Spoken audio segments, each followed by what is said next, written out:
To fade you, I'm wrong, I'm gone. Y'all can catch the wave that I am on. I am icon, y'all are wide wrong. Think that I'm a reconciled bond, so ain't nothing to it though. This is on me, ain't got much to do with who you know. Keeping it true to form 10 L's into a milli though. But they already knew that those farewell to your opinions, know that he is something. This is all me, ain't got much to do with who you know. Yeah, keeping it true to form, but they already knew that though. Here we go. I'ma show you who I am unbreakable. I'ma make you understand. Watch me escape it all. The world is in my hands, I am unbreakable. I'ma show you who I am. All that debate and cease and take seats. I hate to be the one say I ain't keep 100. Dread you changing me, we major league. They pay to see the way that we come and compete. It's clear to me, you talking off and me. You say the least, you better believe we been through the ringer, we're through to them arenas. Menu that's for dinner or the ring of 5 fingers. And the difference that's between us, read it written in subpoenas. So in other words, the game that needs us. What's up, everybody? Welcome and thank you for joining Restoration Advisors and Disaster Podcaster. This is Season 2, Episode 6, and we have got some really cool people in the green room. We're here today to talk about next generation superstars.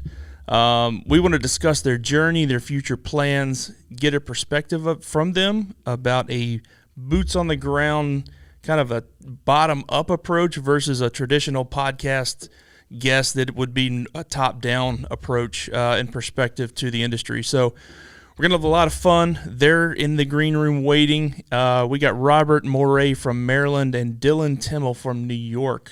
We're going to have a ton of fun, so y'all stand by.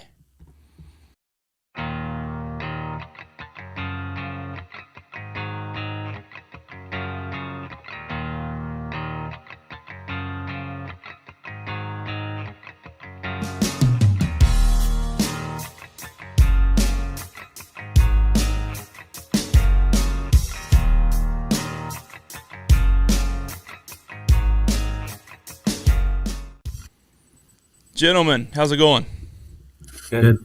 Good. Hey, I forgot to take a moment to thank our sponsor, Kahi. I'm sure there's a lot of people that are familiar with what they do, but they're asset tracking, and it would be my bad if I forgot to mention them because they do so much for us. So anyway, I just wanted to drop that in there real quick before we get started.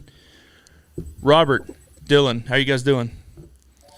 Good. Good.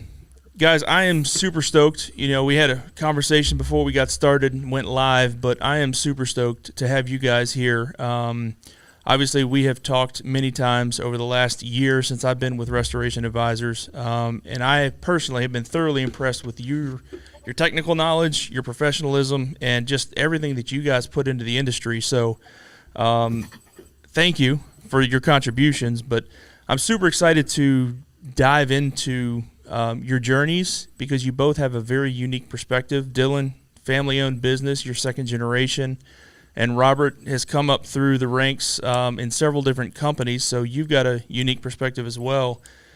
And I can imagine that the two of you kind of envy the other, perhaps, and maybe some perspectives that you can't get unless you walk that road that you've walked, you know? So super curious to hear your individual stories and then be able to share that. But really what I really want to do is give our audience a different perspective than what's normally on podcasts. And that is generally guests are senior managers, industry leaders, gurus of that nature trying to teach something from their perspective, right? And that's at a 50,000 foot view, sharing, you know, looking at an industry as a whole from a senior level position. But today I really want to try to grasp and be able to show our listeners, our audience today and in 5 years from now when they find this YouTube video, what does it look like from a junior leader's perspective? What do you guys see as solutions to challenges and problems in the industry? But also, what are some things that senior leaders from their 50,000-foot view might be missing? What are some of the granular details that may be helpful for them? So anyway, that's kind of what I hope to gather today to be able to share with the audience. So why don't you each introduce yourself, the company that you're with currently, how long you've been there. Obviously, Dylan, you've been there your whole life, but how long have you been active, I guess, in the business? And we'll just start there. Go ahead, Dylan. All right. So a lot of you might know already, but my father owns a fire and water restoration company. So again, I grew up in the business. I want to say I started probably around when I was 16, just diving into the business from there. And I just started out just as a labor guy, just hauling out trash, throwing it in the dumpster, and doing the grunt work, right? Doing the grunt work and stuff people don't like to do. And from there, I went to Atlanta, took some classes, got certified for WRT and ASD, and I really started to get into the whole science of drying, and I started to become really interested and fascinated from that. And I went to FSRT out in Arizona, took a project class, and from there, I just pretty much I really started to get, dive really deep into it, and just prospered from there. Just really wanted to learn more about it and how to all these new technologies that's out there, different drying equipment, and all that. How I can adapt to it and keep going and learning more. I can imagine your dad really appreciated a younger set of eyes coming in, and he could let you keep up with the technology and just let him keep doing the business stuff. So that's true. He's very computer illiterate. But, well, I wouldn't go that far, but nice. Robert, what about you? So I guess I have a similar path as most. I didn't know this industry existed when it was brought to my attention. A family member of mine worked for the company that I started with. So they were hired looking for technicians. My thought and what I actually did was nowhere near the same thing. Yeah, I can imagine. What did you think it was? That's an interesting thought. What did you think it was? Honestly, I thought it had some to do more. Obviously, everybody else thinks it's more technical, more in the technology realm. Not being a laborer going around in sewage and cleaning things up. You know what I mean? Yeah. So technician was a little bit of a misleading. Yes. Gotcha. Cool. But he ended up explaining it to me, and it was something different than I'm used to. So I went into it, full force. Nice. So I was a helper at the initial company I started with. About 6 months, I got thrown into the fire like everybody else in the startup industry. Yeah. Here you go. Here's your keys to your truck and your paperwork. You're a lead now. All I have is just skill training. So nice. Haven't had no official ISCSU training as of yet. Did that for a good amount of years before I even had my first certification class. Okay. Which was WRT. From there, I fell in love with the science, the industry, everything. So the GM at the time at that company took it upon herself to take me on and show me estimating, which she figured would make me a better and more thorough lead, which it did. You know what I mean? Showed me what I had to look at, what I had to look for her to write better estimates. She basically took me through her wing, took a closer look at me and followed, showed me the ropes basically. Then she moved on to bigger and better things. The owner saw that, I was basically like a protege and asked me if I wanted to take your spot. I saw the opportunity and I did. I was in that position for 2 years before the owner decided to dissolve. But that owner actually, he said to me that I should invest in myself and my career. And from that point on, I kind of always have. And that's either with trainings or just individual readings, all of that. So once that company dissolved, I went to became a mitigation manager with Paul Davis franchise in Eastern Panhandle of West Virginia. There, I seen what it was like to be in a larger franchise network. Still a little smaller operation as far as Paul Davis's go. Sure. Stayed in the mitigation manager for all 5 years there. But once I moved on from there to where I'm at now with Built as a mitigation estimator. Nice. Very cool.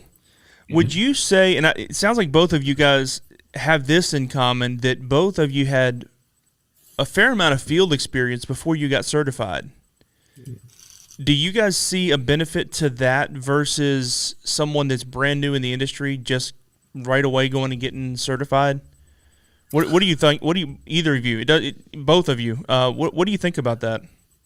So I think, and I've expressed to other people, I think you got to have the field experience first, and then take the certification class, and water being first, because I believe that class puts everything together for you. Okay. From the field training into the scientific side. Sure. And the drying. Yeah. Or the why, if you will. Yeah.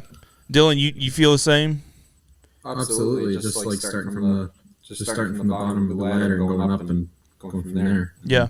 All positions together to become a tech. So definitely. Now, Dylan, what about for you, being in the fire space? Like, were you're a volunteer firefighter on the side, right? Is that what I understand? Yeah. So you have fire experience. How do you feel that contributed? And do you feel like that helped you, or were you doing restoration before becoming a firefighter? So I was doing restoration before I became a firefighter. Okay. And, once I became a firefighter, I found it being more, I guess, helpful for people as well. So Gotcha. I went on that route as well. So just between being part of a restoration company and being part of the fire service, I felt like the need to help people, and I just like it when somebody, you go to a house after a fire and they just hug you because you just, save their house, help, their house at the same time. So I was just wondering, like from a training perspective, if being a firefighter has helped you, because you guys do a lot of firework up in your area. I just was wondering if the firefighter training has helped you with the restoration aspect, or if you kind of already had the knowledge that you needed going into the fire service. Yeah, it absolutely has. I mean, especially with the whole carcinogens and toxins that are that are being talked about amongst the fire companies. I mean, we know from our district and all the other surrounding districts of fire companies that a lot of these are cancer-causing agents, and while in the restoration industry, I mean, some people don't understand the whole carcinogens and toxins that are actually dangerous to them. So we're just trying to push that out there to the other people that might not even know about them at all. Right. Interesting. It's interesting that both of you different journeys, but seems like there is some similarities too. So that is interesting. What does your advancement look like? Dylan, you said you started at 16, and Robert, you said you've kind of gone through that advancement. But what would you say to someone that's looking maybe to start a restoration company, or to or that's trying to kind of restructure their business or make it better? What is a good roadmap, I guess, for someone to put in place from your perspective, of how should someone get from a technician to leadership? What does that look like from your perspective? I think starting from the bottom and being a laborer or helper or however you title that adds a lot of value to it, because you can see from all the way up from the bottom to to the top. I hate saying it that way. Yeah. But well, I mean, it's good to have that experience. Yeah, cut and drywall. It helps. It helps you lead those that need to cut drywall eventually. Yeah. Yes. Gotcha. Okay. Definitely having that knowledge to just go from, obviously being a tech and then going to a leader. I mean, and owning a company, I think that's a big thing. You don't want to. I don't think you want to just jump right into being a business owner, but I feel like you need that just hands-on experience, like Robert was saying.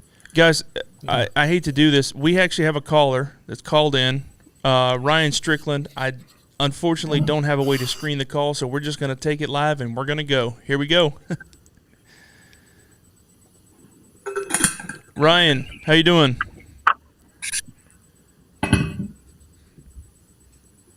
Ryan Strickland.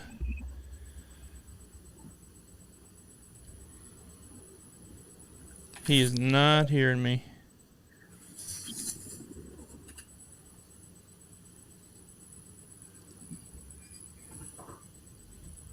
All right. Well, you know what, guys? We are going to...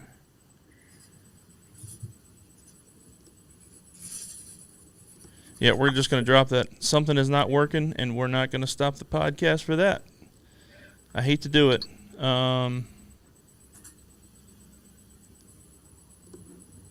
Just do it that way.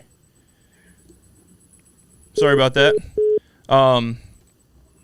So no calls for anybody that's out there watching. I apologize. We're not going to be able to take calls. We have got a technical issue, probably a operator issue, but that's on me. So we're going to continue on.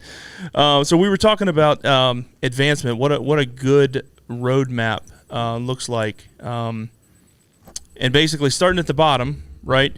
What would you say are some good checkpoints along the way to, from your perspective, from your experience, good checkpoints to know when someone is ready for that next level? Any thoughts on that? And listen, that's going from a technician to maybe a lead tech, and then from there maybe to a project manager or estimator. I think from a technician to a lead tech, showcasing knowledge, good customer service, just a willingness to be there, not be negative, and just mainly showing up, I think. I mean, and then a good lead tech is few and far between these days, but that's stuff I would look for in a lead tech. I mean, just be able to lead, one person or a group of people, I mean, shows value. Yeah. And you said by leading them, right? Like leading, Yeah. like what are some leadership characteristics that you look for? Because as I understand it, you've got a few people that are on your team, I guess. Mm-hmm. So what do you look for when leadership? Like, what does that mean for you? It's different for everybody. For me, it's showing up on time, doing what you say you're going to do, taking ownership. Huge job with Will Finn, so that's a big detail with me. Knowledge of the industry, knowledge of maximizing the job, all of that. Gotcha. Yeah. Dylan, any thoughts on that roadmap? Obviously, having some hands-on experience is helpful. Anything beyond that? Pretty much what Robert said was justified everything. I mean, just also having just that capability of communicating amongst your technicians is critical as well. Just knowing what you know and applying it to the technicians, and also making sure, even though you're a lead tech, you're not just going to sit back and tell them to do this, and that. No, you kind of also got to get your hands dirty as well. So you all got to work together as a group. They're the face of the company, the first face everybody sees. So. Yep, exactly. They're going to set the tone.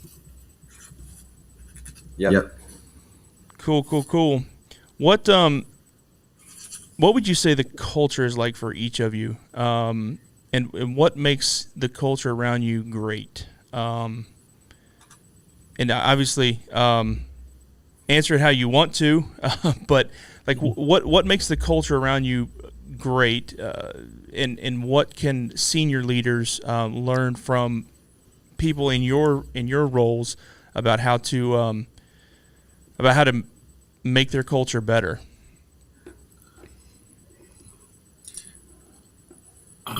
Well, with me, it's with being with Bill. Bill has a great, I believe they have a great culture. Being early on, I had some personal issues that they worked through me with, and it meant a lot to me. It made me want to work harder and do a lot for them, for the whole company, not just the leadership. As far as what leadership could do, I think leadership always focuses on culture. Nowadays they do anyway. They try to make better cultures, but every leadership is detach themselves, go up 10,000 feet, look down, look at themselves. Because like I said, everything flows back to them. So if the culture's not great, it could be one bad seed that's cancer, if you will, but somewhere along the line it flows back to the senior leadership. So they just have to look at themselves and see, well, what am I doing? What am I not doing? How can I fix this? Yeah, Dylan, you guys seem to have a in terms of culture and training. You guys have a great culture of training. You guys post that on your Facebook page quite a bit. How would you say that culture of training has helped you and helped your team? Yeah. Actually, I started doing a lot of the training. We started hiring some.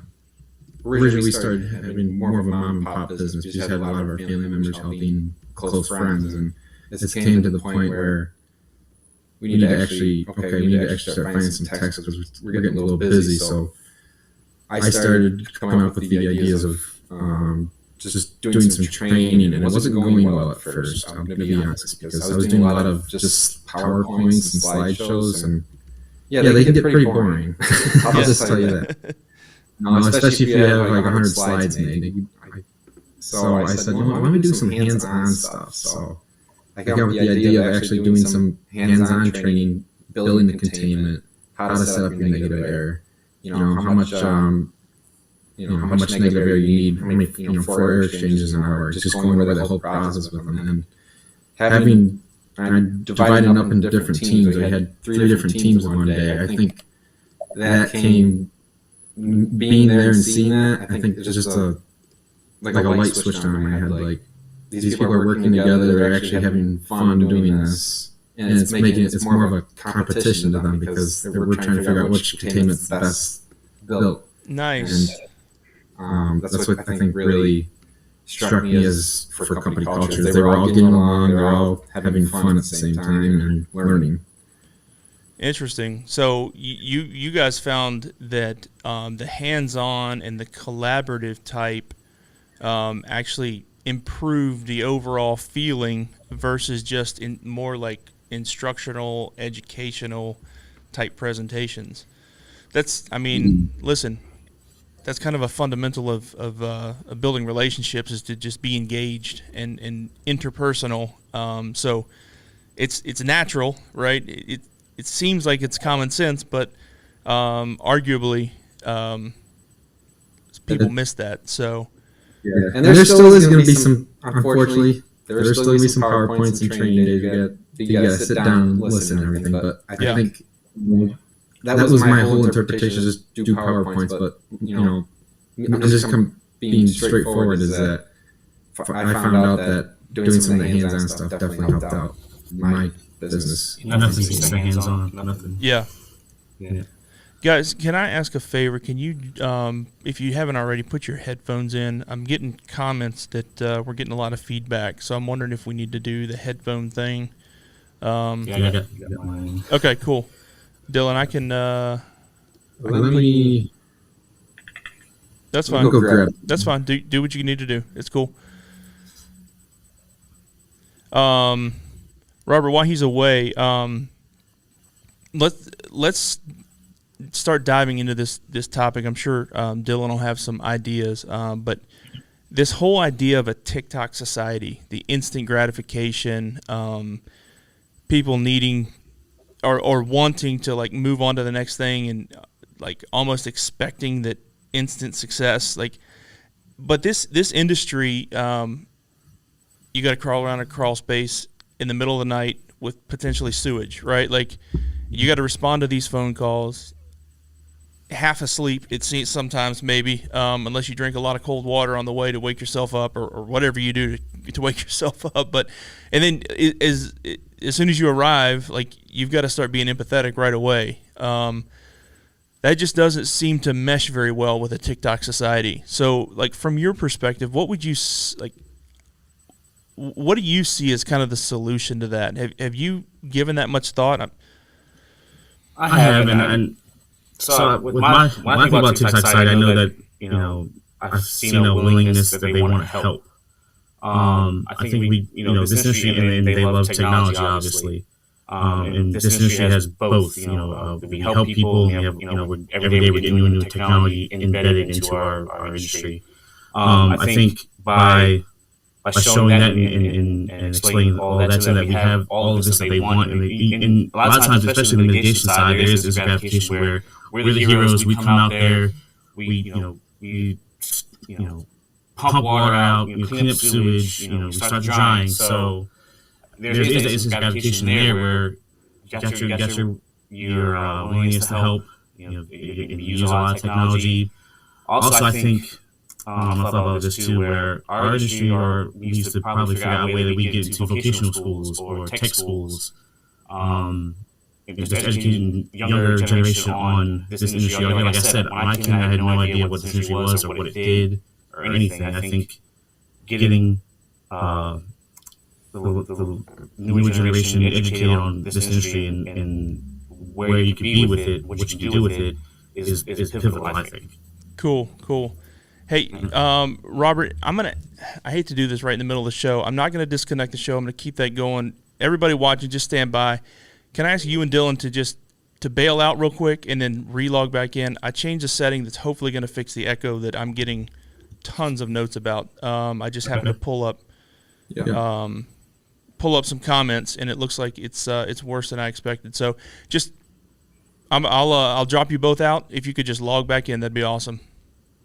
Thank you. Perfect. All right, folks. Sorry about that. We are hopefully going to get this resolved here pretty quick. All right, we got Dylan back in.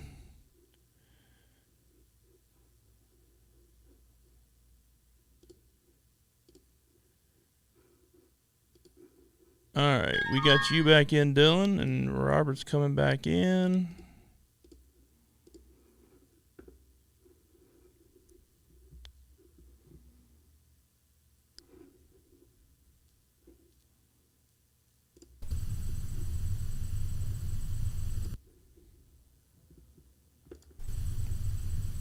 There we go. Oh, where'd Robert go?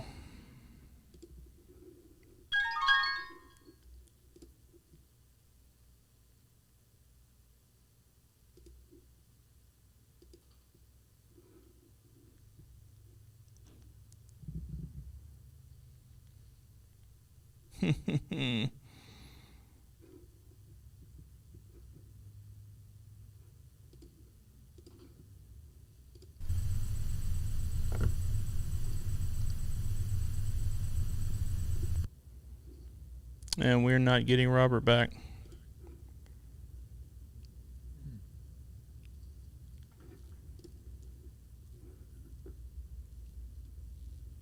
All right.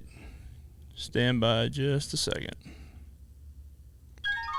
Dylan, give me a test. Pull your mic down. That probably helps. There we go. Robert. Yep. There we go. Okay. We are back, everyone. Sorry about that. I appreciate everybody hanging in with us. I'm sure we will be notified in the comments as soon as we get back live. So we were talking about the whole TikTok society. Robert, you were saying that you believe that it's almost you have to look for a character trait, and that is the empathy. It seems like even with the empathy, it's almost like we have to. This is sad, and this is across the board. This isn't just restoration, but it's almost like we have to retrain people how to tap into that. They can have it, but this younger generation, you guys, well, Robert, you and I are probably pretty close in age, but Dylan, your age and younger maybe, it's almost like they've lost kind of what interpersonal skills are. And they have blue screens for their lives, and it's almost like they don't really understand how to tap into some of those traits. So it's an interesting thought, and I don't we're not going to come up with the answer, but I thought maybe you guys might have some thoughts on. Still an echo. I am not sure how to fix that either. I'm not sure how to fix that. Well, we're going to keep going, and we will cut out all this middle stuff in post-production. And no external speakers are turned on. I don't think, especially now with Dylan. You don't have any speakers turned on, do you? Testing. No. Okay. Yep. I'm gonna have to figure that out, and we'll cut it out in post production, and then we'll just consolidate all this into one nice pretty podcast. But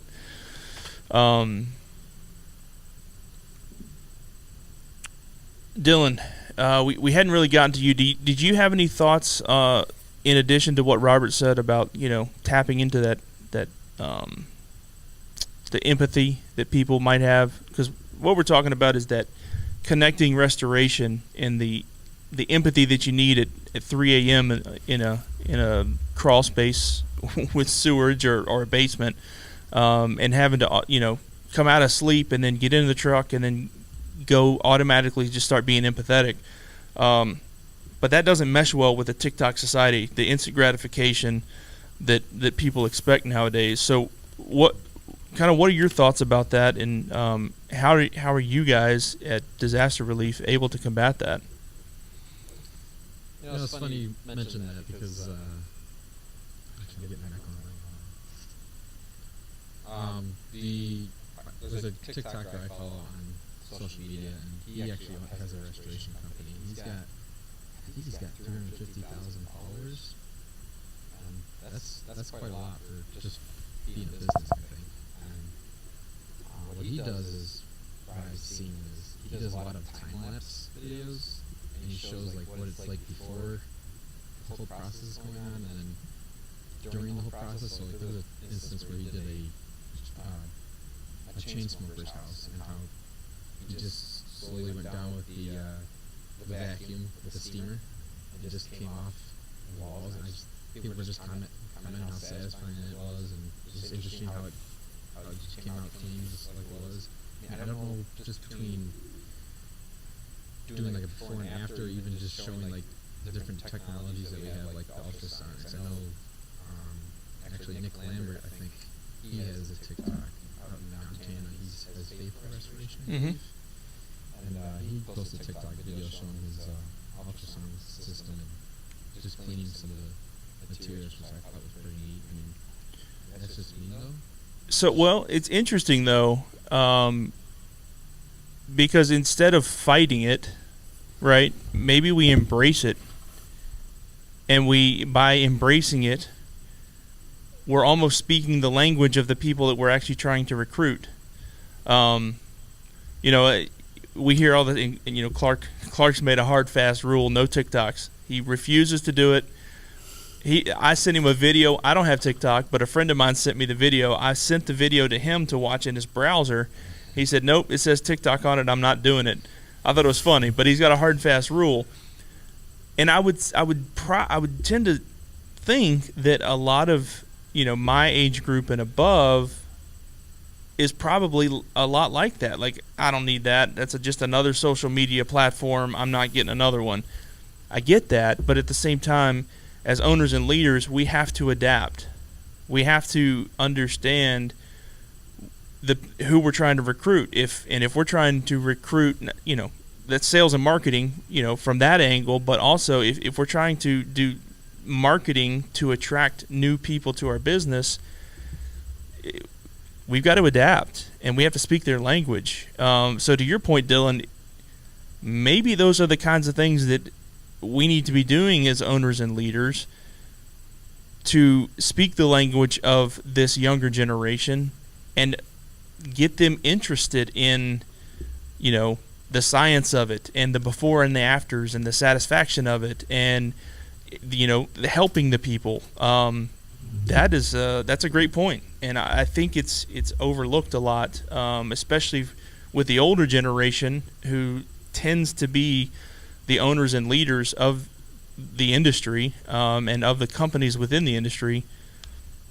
And if it's one of those things where if you don't want to do it, then you may want to think about getting somebody that understands the platform so that they can implement it in your business and you can stay ahead of the curve, so to speak. So I like that. Robert, you came from from an angle of their character. Like you want to look for specific character traits and not necessarily their skill set, which is 100% accurate. I think far too often the industry looks for, I need somebody that's, certified. Well, what if we get somebody that has the character traits that we need, and then we can train them the widget, so to speak, right? And then, Dylan, your approach is more, let's speak the language of the people that we're trying to recruit, and tap into that, those platforms that they're on, to hopefully be able to recruit them. Fantastic. I love it.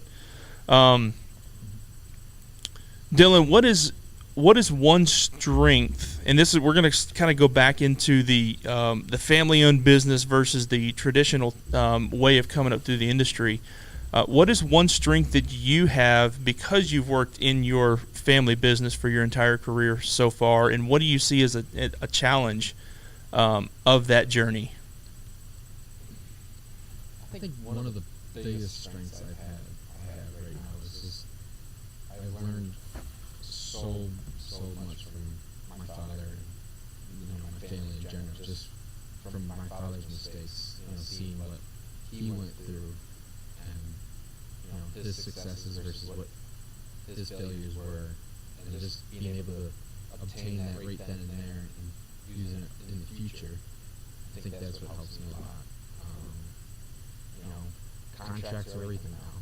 I mean, when you first started out, you had contracts, but now everything's even more so precise, especially with the insurance carriers. But just having that characteristic, I think, definitely helped.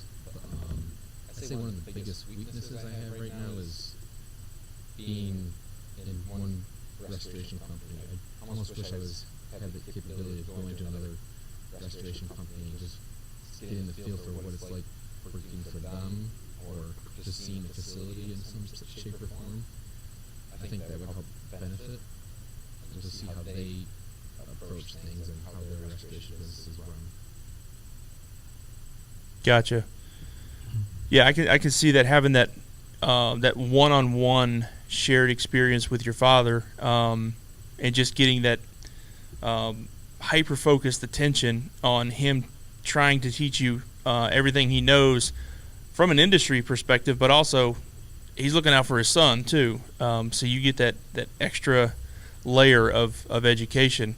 Same question for you, Robert, but from your perspective, what's a strength that you feel like you have because you work for multiple companies, and then what do you see as a challenge? I guess my ability to, or my strength would be, I can adapt to change fairly well. Being I come from all these companies I've been, they all have their own way of doing things. They all have their, even right now when we're doing estimating, so everybody has their own way of doing estimating. So I can see taking how Built does it, mix it with all the other companies I've been with. Things like that, just taking away parts that I can use and mold it into, into doing what I do. You know what I mean? Weakness, I guess, is that. A weakness or just a challenge that you face that maybe that Dylan may not face because of his experience. Well, I mean, I don't know if it's something that Dylan may not face, but it's with me. It's coming from smaller companies and coming to where I'm at now is before I wore multiple hats and having to balance that multiple hats between estimating, being a project manager,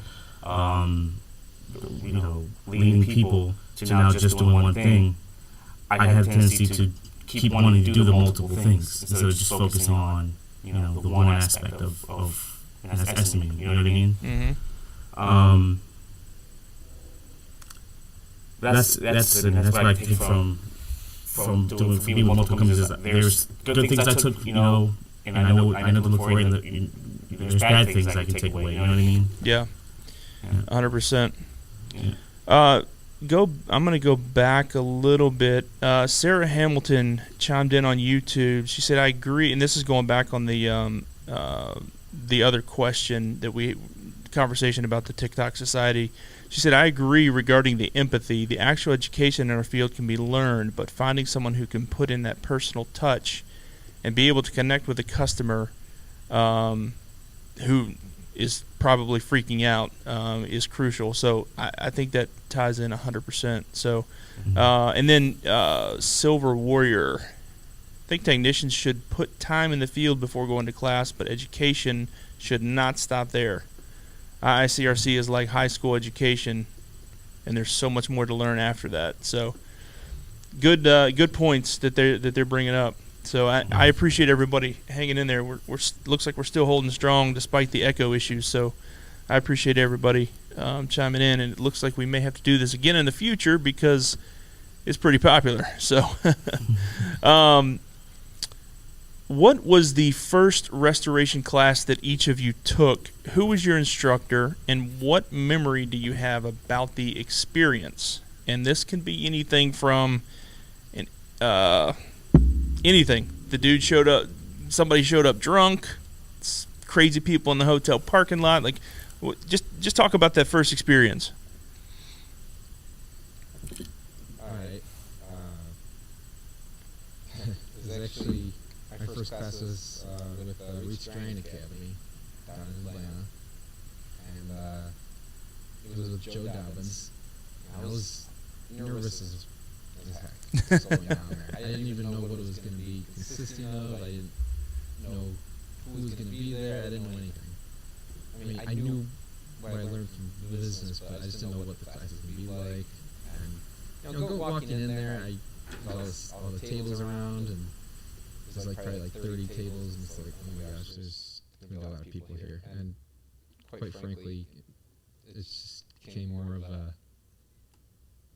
it just became a great class. I mean, Joe was a phenomenal teacher, and he brought the class. He had a great environment in there, and there's a lot of takeaways I can get from the class. I mean, one takeaway I think would be one humor thing I would say was what happened with Joe Dobbins on one of the jobs that he told us. He ended up having a house he went to a thermofog, and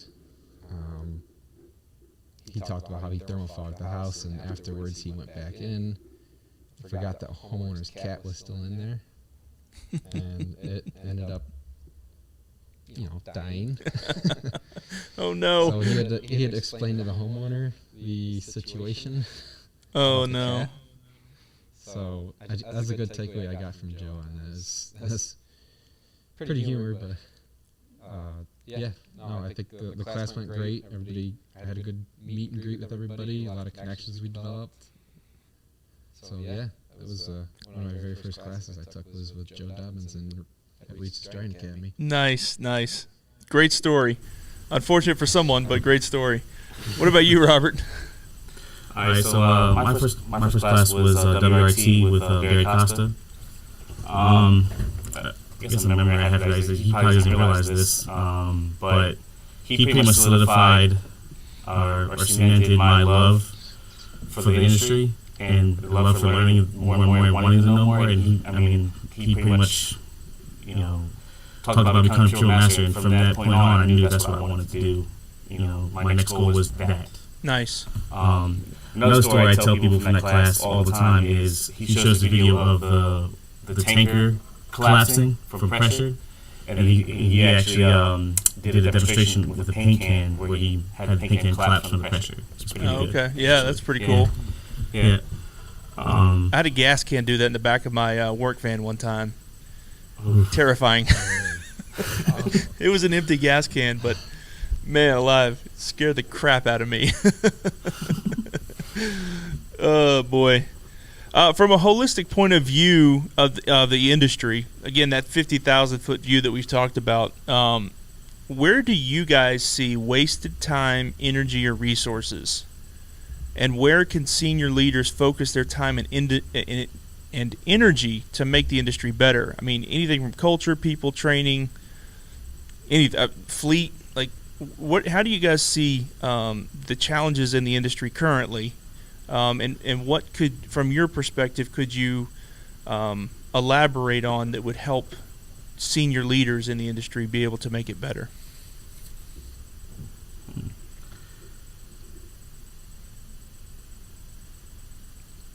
Anything come to mind?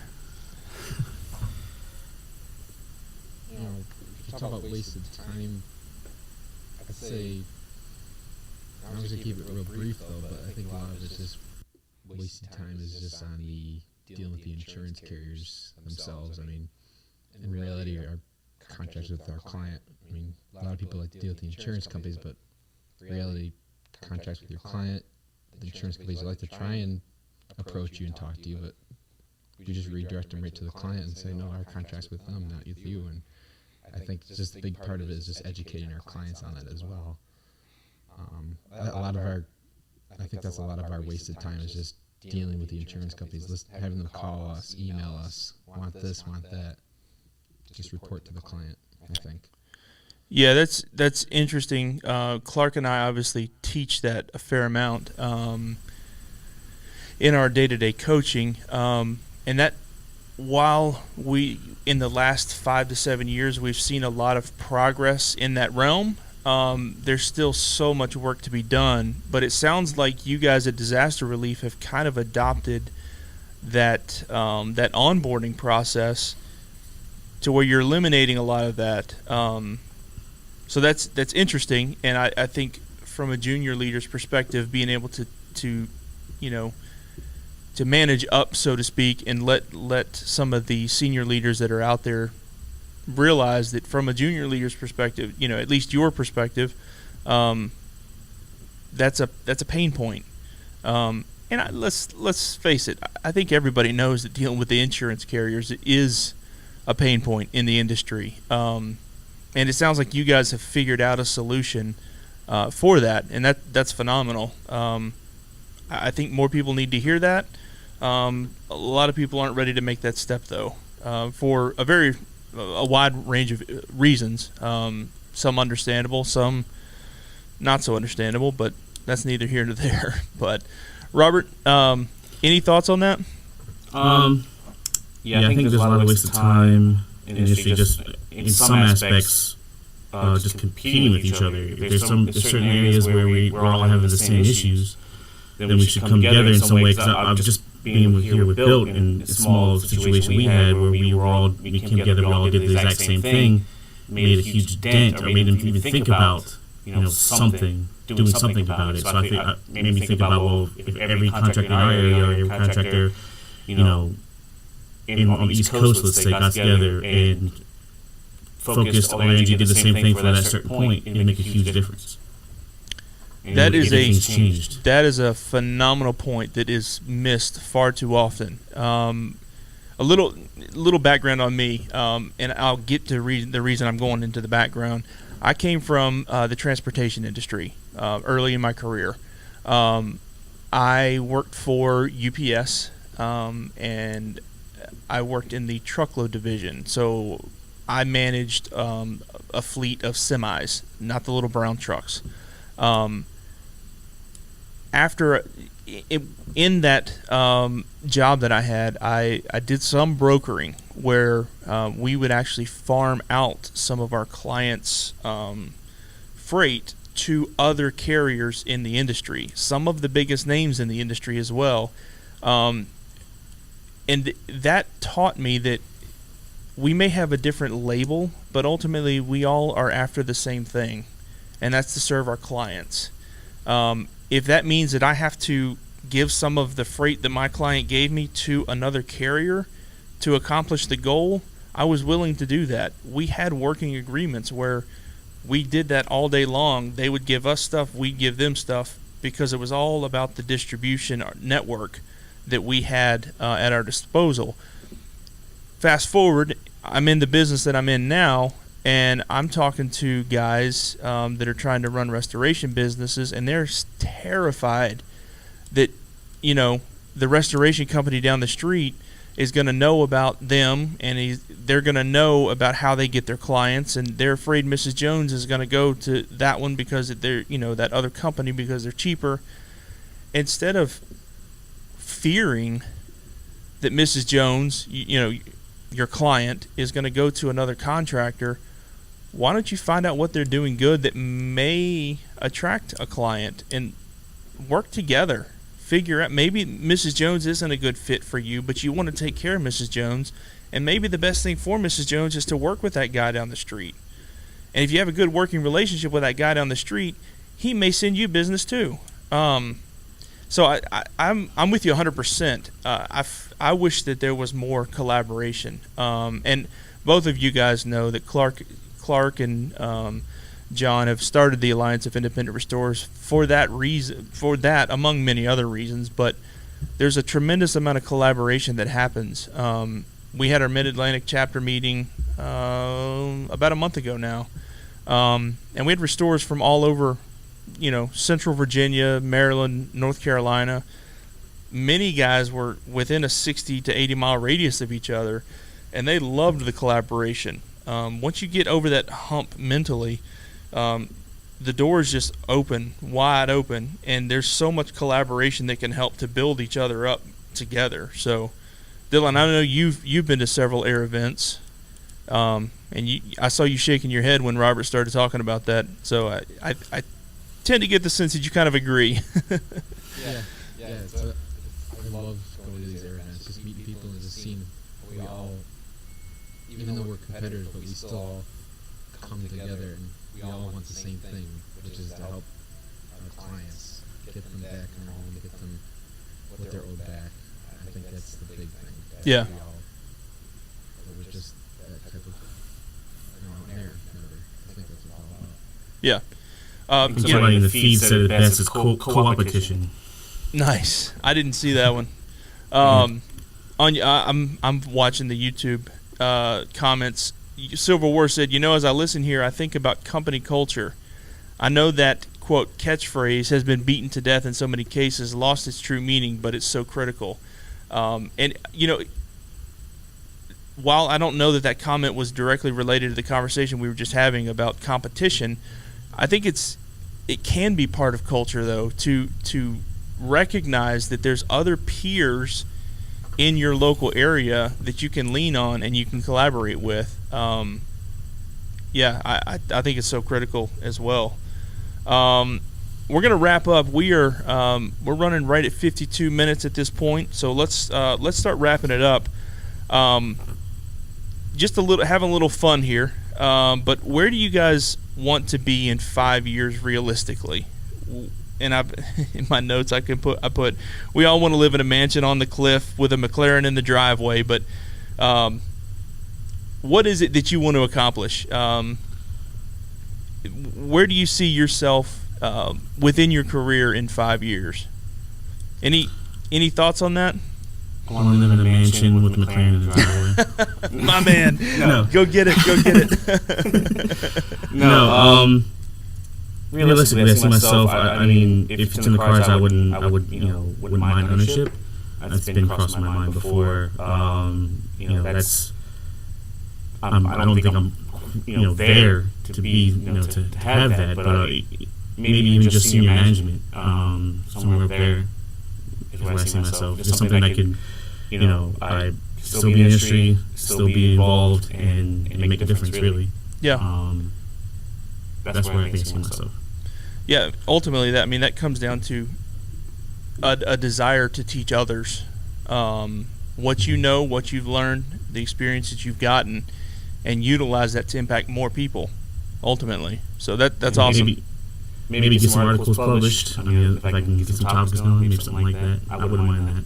Yeah. Man, if you ever want to write a blog, I know a guy that writes blogs, so on industry stuff. He might be open to somebody chipping in every once in a while. Right. Dylan, what about you? 5 years. Where do you see yourself? I think I'm going to be in the same boat with Robert. I want to move up a little bit higher in the ranks to more of an ownership and be able to go out and connect with more of the, just develop more relationships and connections with other people, landlords and insurance agents that are well reputable in the area, and even different fire companies that we have good relationships with. Just try and develop those connections and keep business flowing and do a lot more client onboarding. I just want to be part of, getting that first grasp of getting our clients signed up and then explain the whole process going forward, which I do. I just want to be able to extend that even further and be able to help people out in the long run. Nice. Very cool. Well, guys, it's been fun. I really appreciate you jumping on. I really think we were able to give another perspective today. Something I'd hoped going into it, and I believed that we could do, but on the backside of it, I believe we did it. So I appreciate you guys coming on. I appreciate everything. Thank you for having us. Yeah, everything that you guys are doing in the industry. It's awesome to see, and I just hope somebody's inspired by this, and does what you guys have done, and that's just learn everything you can learn and be willing to pass it on. So great to have you guys. We'll see you guys on the other side. Yes.